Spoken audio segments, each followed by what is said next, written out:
যাতে চৰকাৰী কামত কোনো ধৰণৰ বাধাৰ সৃষ্টি নকৰে তাৰ বাবে আপোনালোকক আমি অনুৰোধ জনাইছোঁ।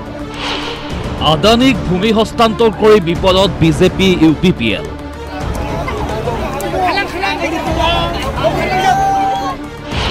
পৰ্বতজোৰাৰ ভূমি বিতৰ্কৰ সুযোগ লৈছে বিৰোধীয়ে।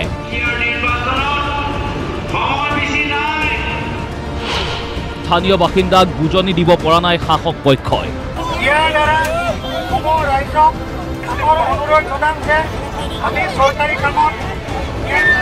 BTR ট্ৰাইবেল বেল্টৰ ভূমি আদানীক হস্তান্তৰ কৰাক লৈ উত্তেজনা মাৰ যোৱা নাই পৰ্বতজোৰাত। এতিয়াও সীমা নিৰ্ধাৰণ কৰিবলৈ সক্ষম হোৱা নাই প্ৰশাসন।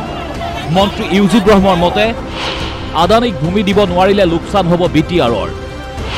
পিছত অনুশোচনা কৰিব বাধা দিয়াসকলে। বাছবাৰীত যেটো হৈ আছে তাৰ কাৰণে কিন্তু অনুশোচনা কৰিব ৰাইজে। এদিন আদানীয়ে গুচি যাব, তেতিয়া এইবিলাক মানুহে আমাক সপনি দিব, গালি সপনি দিব আৰু আফচোচ কৰিব যে ইমান ডাঙৰ এটা প্ৰতিষ্ঠান আহিছিলে, অনুষ্ঠান আহিছিলে, প্ৰতিষ্ঠান আৰু বিনিয়োগ পুঁজি বিনিয়োগ আহিছিলে, এইটো ধৰি ৰাখিব নোৱাৰাৰ কাৰণে BTRৰ অৰ্থনৈতিকভাৱে লোকচান হৈছে। কিন্তু ষষ্ঠ অনুসূচীৰ এলেকাৰ ভূমি আদানীক হস্তান্তৰ কৰা প্ৰসংগত মুখ্যমন্ত্ৰীক সমালোচনা গৌৰৱ গগৈৰ। আদানীৰ ওচৰত শীৰ্ণত কৰি মাতি দিলে মুখ্যমন্ত্ৰীয়ে।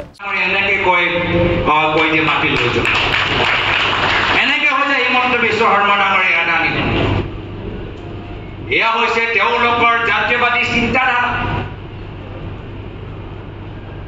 মোক মনত পৰে যে প্ৰাক্তন মুখ্যমন্ত্ৰী সৰ্বানন্দ সোণোৱাল ডাঙৰীয়া আজি কি কৈছে জাতি মাটিৰ ভেটিৰ কথা।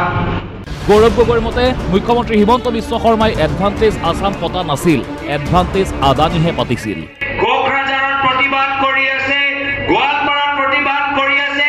আমি গম পাইছো হিমন্ত বিশ্ব শৰ্মা ডাঙৰীয়া এডভান্টেজ আছাম নিবিচাৰে, হিমন্ত বিশ্ব শৰ্মা ডাঙৰীয়া এডভান্টেজ আদানী বিচাৰে। গৌৰৱ গগৈৰ অভিযোগ বিজেপি UPPLে খিলঞ্জীয়াক ভূমিৰ অধিকাৰ দিম বুলি কৈ পুঁজিপতিকে হস্তান্তৰ কৰিলে ভূমি। হিমন্ত বিশ্ব শৰ্মা ডাঙৰীয়া যোৱা BTR নিৰ্বাচনত আহি কৈছিল যে আমি মাটি পট্টা দিম, ভূমি পট্টা দিম, কিন্তু কি হ'ল সাধাৰণ মানুহে ভূমি পট্টা পোৱা নাই। কিন্তু এতিয়া আদানীয়ে হাজাৰ হাজাৰ বিঘাৰ আজি মালিক হৈ গৈছে, সাধাৰণ মানুহে ভূমি পট্টা পোৱা নাই। Bureau report DY365।